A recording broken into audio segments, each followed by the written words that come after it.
ask you about how do you deal with climate skeptics within your own party and with the public that you meet? Because they're not only Tories. Well, I don't think that we have any climate skeptics enough. I don't think we do. I'm not. There are some people who support nuclear power, and there are some people who are unhappy at some of the onshore wind schemes. But I honestly, I'm not aware there's anybody, certainly not anybody in elected office, who's a climate skeptic. And indeed, most of the councils we run, and we now are more influential in local government than ever before. We run or share in the running of 80 authorities, the big cities, Cardiff, Edinburgh, Newcastle, Bristol, Sheffield, Liverpool. So many of the biggest towns and cities in Britain are run by my colleagues. They're all very clear that they have a responsibility to deal with this because they understand the arguments. But there are people who need to be dealt with in the press, particularly the right-wing press, Daily Express, which clearly doesn't believe in these things, and in the Tory party and elsewhere. My judgment is it's no good not having the debate. You have to win the argument. You have to try to win the argument through the science. There was an attempt to discredit, not helped by their processes, the University of East Anglia. The university has been vindicated by the 2 of the 3 reports that are out. I always thought they would be. I've visited them frequently. I always thought they were very good. We have to show what the science is producing, and the balance of evidence and the balance of scientific view around the world shows a very great escalation in the heating of the temperature of the Earth, shows the ice caps melting, shows the other changes, shows the risks of flooding. And I think we just have to be, well, the word I use is we have to show the precautionary argument to the people who are skeptics. We have to simply say, if there was any risk, or could be a risk, of your house burning down, would you take out insurance, and would you try to do things to minimise it? And I think even the skeptic would say that is probably a wise thing to do. We have to attack on all fronts, as it were, try and reduce emissions in ways that the public will see the benefit of. And just the last point, coming back to the fact that in Britain we have such badly insulated housing stock, that produces 27% of emissions. Now, the public may not, an owner of a house around the corner may not believe that they're producing emissions that are harmful, but they know they have high fuel bills, they know that they're losing a lot of energy through their walls and their windows, and they know that if they don't have it properly heated, their elderly grandmother may not survive as well as she should. So we have to sell the personal benefits to them of bringing down their fuel bills, insulating their home, making their home more valuable and more safe and more comfortable, and protecting the health of the vulnerable. Well, you talked about £10,000. Yes. Well, could you say something more about how does an individual actually get the benefit of that in practice? We're very clear that one of the things that has a double benefit would be to insulate all our homes well, and thereby create a lot of jobs in the building industry. So it helps training, apprenticeships and jobs, but also achieves the environmental and energy outcome.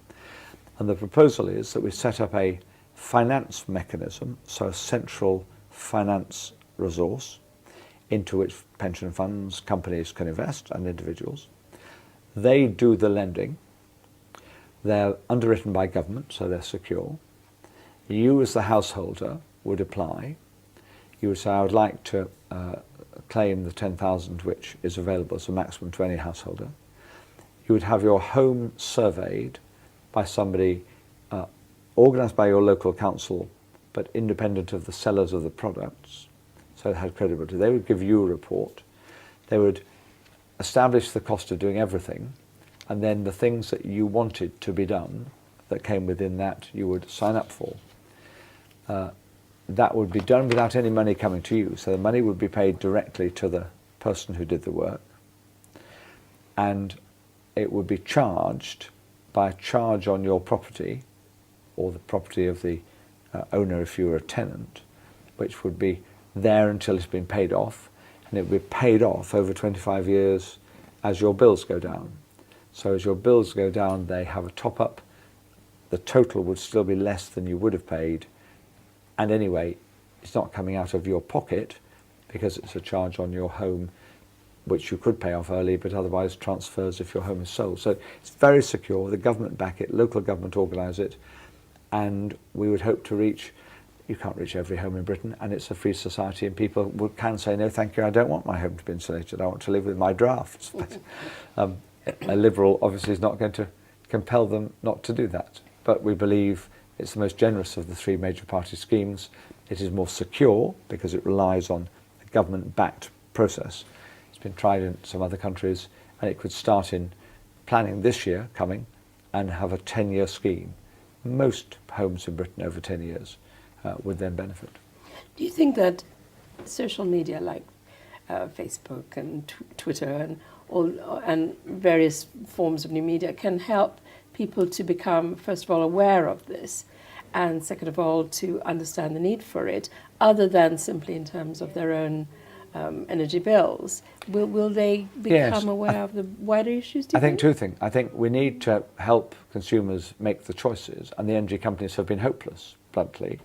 They've charged you more if you use energy less, which means you're unfairly discriminated. They charge you more if you use direct debit, and if you're poor, you don't have direct debits, all that stuff. So we need to give people the information much more clearly. Everything you buy in energy ought to be marked. But yes, social networks, I'm now clear, this election is very interesting because this election has shown how much the new media are now means of people communicating. And therefore, we need to get the word out. And I'm sure from young people on the street, for them, they are much more aware of these issues. The next generation understands the risks to the climate, understands our international responsibility, actually does think it would be unacceptable for countries like the Maldives to disappear or to millions of people in Bangladesh to be forced to move. And so I think the message is getting out there.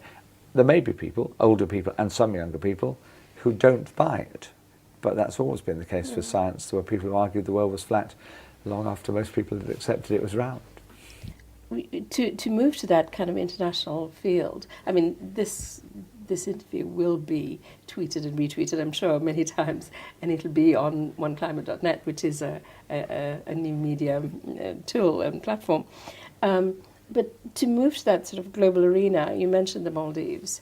I mean, the Maldives will go under even if all the parties at Copenhagen had actually come to a wonderful agreement and had actually pledged enough to meet their target, which was 2 degrees, average global temperature rise of 2 degrees.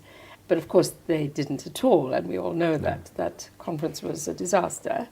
The best science says that we need to aim for a rise of no more than 1.7 degrees, and it should be coming down. And every year when I look again at the latest report, whether it's a British source report or an international report, the science suggests things are moving more quickly, not less quickly. So I'm not a scientist, but I hope I can I understand some of these things enough to be able at least to follow and appreciate the science and talk with colleagues. So I'm persuaded about the way the science is going and the speed it's going.